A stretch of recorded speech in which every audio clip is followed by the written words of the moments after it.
anonzikirevoti kana kuti kuda. Clefet kuda. Hallelujah. Kuda utaura? Ndoze ndauye kuti nditende. Hallelujah. Uchapupo wari kupa. Kubalaya kuchapupa. Kubalaya bandita kuna imbata. Asikanga alifameda. Kuda mara akadini. Ini ndinotenda TenziMaikoro.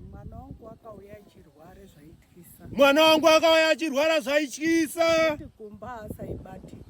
Zvokuti kumba anga asingabatike. Ndikapedza n'anga nen'anga ndikahedhuswa. Ndikapedza n'anga nen'anga ndikahedhuswa. Ndikapedza nemombe nembudzi. Ndikapedza nemombe nembudzi. Asi ndinotenda TenziMaikoro pamweya uri pano uno. Asi ndinotenda Ikoro. Mwari zvaakandiitira. Aiwa ndinotenda Mwari zvaakandiitira. Muri kuti uyu mwana we aisabatika. Amen. Wongu. Uyari panapo. Wongu. Amuna nganga musina kuenda.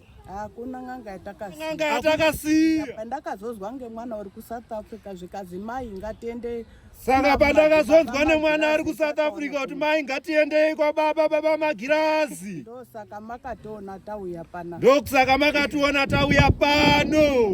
Ndinotenda mweya mutsvene wakandibatsira kuti mwana wangu aite zviri nani. Ndinotenda mweya mutsvene wakandibatsira kuti mwana wangu aite zviri nani.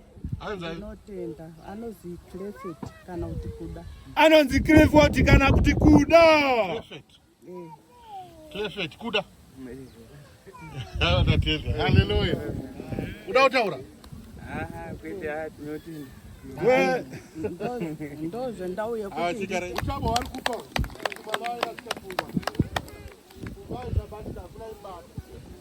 Asikanga alifameda. Kuda mara akadini.